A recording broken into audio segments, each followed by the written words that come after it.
Another common myth that you can't use polyurethane foam for exterior roofing.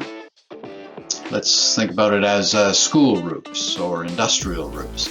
That's not true. You can use spray-applied polyurethane foam directly applied to the new or existing in a retrofit application, direct to the deck. Not a problem. Matter of fact, it's very advantageous to do so because the foam system is fully adhered. There's no mechanical fasteners, there's no thermal bridging, loss of energy through those fasteners. There's no jigsaw puzzle of tapered boards and how do I control the depth and create slope to drain.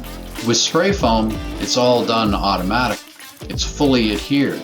So it has the best wind uplift performance, the highest FM requirements. Polyurethane foam exceeds them all. When you put a coating on top of foam roofing, now it's a very durable system. And those coatings can be acrylic-based, water-based, not your typical house paint, but much more industrial versions of acrylic coatings. They can be silicone-based or they can be polyurethane-based.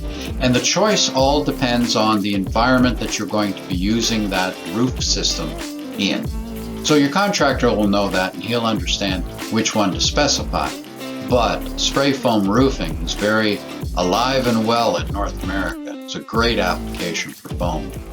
To help you understand a little bit more about spray foam and to help you integrate it into your operation, I've created educational courses on my website at letstalkpur.com, or you can click on the link in the video description. I encourage you to check them out. I'll see you there.